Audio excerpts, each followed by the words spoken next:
So down stream side వచ్చినప్పుడు ఏంటంటే ఈ విధంగా ఉంటుందండి వాటర్ ఓవర్ఫ్లో అంతా కూడాను. మీరు అబ్జర్వ్ చేసినట్లయితే ఇది అప్ స్ట్రీమ్ సైడ్ వాటర్ అనేది ఏంటంటే రిసీవ్ చేసుకుంటుంది. రిసీవ్ చేసుకున్న తర్వాత డౌన్ స్ట్రీమ్ సైడ్ కూడా ఈ ప్లాంట్స్ ఇవన్నీ ఉన్నాయి కదా సేమ్ ఎలా ఉండి డౌన్ స్ట్రీమ్ సైడ్ ఉన్నాయి ఏమంటే వింగ్ వాల్ ఉంటుందండి, మళ్ళీ దానికి రిటర్న్ వాల్ ఉంటుందండి. ఇక్కడ ప్లాంట్స్ ఇవన్నీ ఉండడం వల్ల ఏంటంటే నేను చూపించలేకపోయాను. ఈ స్ట్రక్చర్ అనేది ఏంటంటే లెఫ్ట్ సైడ్ ఉందండి. ఇప్పుడు నేను క్లియర్గా మీకు చూపించాలంటే ఇదే దీన్ని ఏంటంటే రైట్ సైడ్ అనేది ఏంటి తీసుకుంటున్నాను. రైట్ సైడ్ వచ్చినప్పటికి ఈ విధంగా ఉంటుందండి స్ట్రక్చర్ వచ్చినప్పటికి. ఈ స్ట్రక్చర్ వచ్చినప్పటికి ఏంటంటే అప్ స్ట్రీమ్ సైడ్ అనేది వింగ్ వాల్, దానికి ఆనుకొని ఏముందంటే రిటైనింగ్ వాల్ ఉందండి. అదంతా కూడా ఎంబాంక్మెంట్ అనేది ఏంటంటే బండ యొక్క టాప్ లెవెల్ అండి. టాప్ లెవెల్ నుంచి మనకి ప్రతిదీ కూడా ఇంటర్ రిలేషన్షిప్ అయి ఉంటుంది. Height of the wing wall ఎంత ఉంది ఉండాలంటే మనకి దేనికి ఆనుకొని ఉందంటే ఎంబాంక్మెంట్కి ఆనుకొని ఉందండి.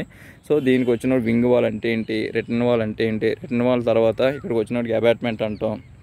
ఈ లెంత్ అవుతుంది వీరి మీద మనం రెయిన్ లేనప్పుడు కానీ ఏదైనా మెయింటెనెన్స్ వర్క్ చేయాలంటే స్టెప్స్ అనేది ఏంటంటే ప్రొవైడ్ చేశారు. ఇదంతా కూడా ఏంటంటే up stream side. So water అటువైపు ఉంది కాబట్టి ఏమవుతుంది up stream side. Down stream side వచ్చినప్పటికి ఏంటంటే ఈ డౌన్ స్ట్రీమ్ సైడ్కి వచ్చినప్పటికి ఈ విధంగా ఉంటుందండి. వాటర్ ఇలా ఉండి మనకు ఏంటంటే వాటర్ ఒకేసారి ఇక్కడ అబ్స్ట్రక్షన్గా ఒక స్పీడ్ బ్రేకర్లా కన్స్ట్రక్ట్ చేశారు. అబ్జర్వ్ చేశారో లేదో. మనం ఎలాగైతే ట్రాఫిక్లోని ట్రాన్స్పోర్ట్ ఇంజనీరింగ్లో ఎలా అయితే వాటర్ అనేది వెహికల్స్ అనేది మూవ్మెంట్ అనేది ఏంటంటే తగ్గించడానికి మనం ఏం చేస్తాం, స్పీడ్ బ్రేక్స్ మెయింటైన్ చేస్తాం కంట్రోల్ చేయడానికి, యాక్సిడెంట్స్ కానీ ఏదైనా డిఫరెంట్ ఆ వ్యూలో మనం ఏంటంటే స్పీడ్ బ్రేక్స్ ప్రొవైడ్ చేస్తాం.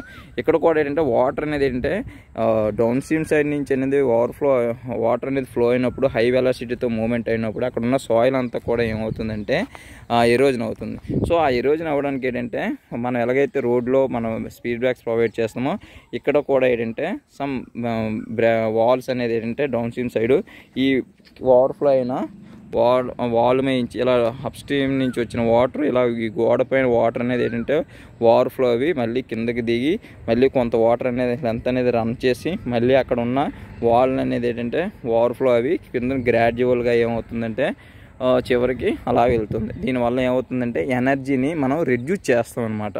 సో దానివల్ల సాయిల్ ఎరోజన్ కానీ నెక్స్ట్ వన్ వచ్చినప్పటికి ఏంటంటే బాటమ్ ఫ్లోర్ కానీ మన కైనెటిక్ ఎనర్జీ వల్ల ఏంటంటే డ్యామేజ్ అవ్వకుండా మనం ఈ టైప్ ఆఫ్ అనేది ఏంటంటే టెక్నికల్గా మనం కన్స్ట్రక్షన్ చేస్తామండి. సో ఐ థింక్ నాకున్న నాలెడ్జ్ బట్టి ఇరిగేషన్ స్ట్రక్చర్లో వచ్చినప్పటికి ఏంటంటే మీకు అర్థమవుతుందని నేను ఎక్స్పెక్ట్ చేస్తున్నానండి.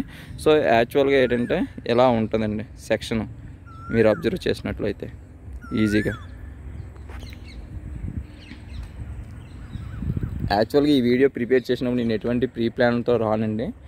నేను ఎప్పుడైనా ఆన్ దట్ వే జర్నీలో ప్రయాణం చేసేటప్పుడు ఏవైనా ఎక్కడైనా ఇరిగేషన్ స్ట్రక్చర్ ఉంటే నాకున్న నాలెడ్జ్తో ఏంటంటే అది ఏమైనా నేను బ్యాడ్గా ఇన్ఫర్మేషన్ అని ఇస్తే కామెంట్ రూపంలో నాకు sir this is wrong, this is right అని నాకు కామెంట్ చేయండి. వాటిని నేను రెక్టిఫై చేసుకుంటాను.